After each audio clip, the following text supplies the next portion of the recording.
जाके कही दी यार से जा तोता जाके कही दी यार से जियता ने जिंदगी जिंदगी जियता ने जिंदगी जिंदगी सब कुछ हार के जा तोता जाके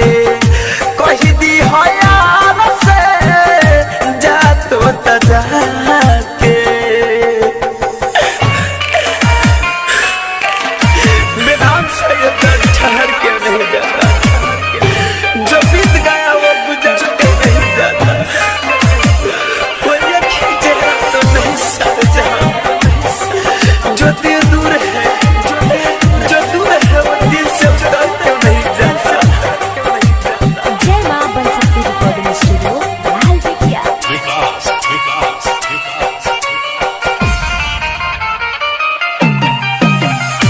कहीं हाथ जुदाई उनसे सहल ना सहाता उनका सिवा तू कहीं हवा के न पतियाता हो कहीं हाथ जुदाई उनसे सहल ना सहाता उनका सिवा तू कहीं हवा के न पतियाता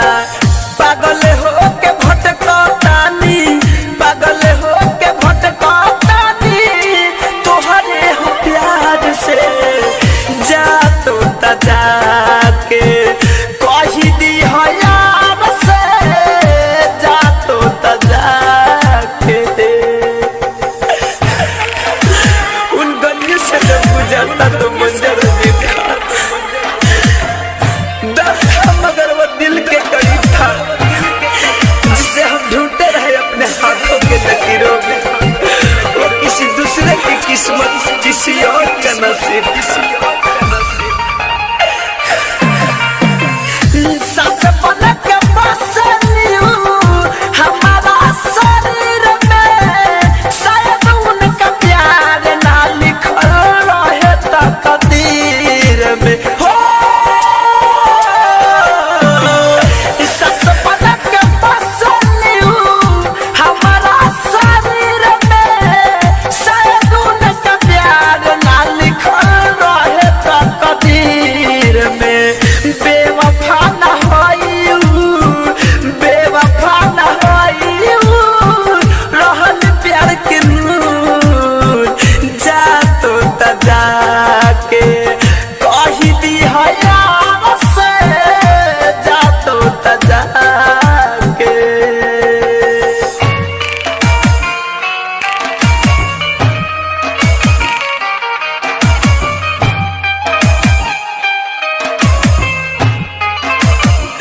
आज ये तन्हाई का एहसास कुछ ज्यादा टेंशन न रहने का मलाल कुछ ज्यादा फिर भी काट रहे जिए जाने की सजा यही सोचकर शायद इस जिंदगी में मेरे गुनाह कुछ ज्यादा है। दिया तू उनका के दिल से हरदम खुश रह सकती आवाज़ मिल के दिया तू उनका के दिल से हरदम खुश रह सकती आवाज़ मिल के दर्द मनीष धड़कन धनंजय दुआ देवे दूर से जा तोता जाके कही दी यार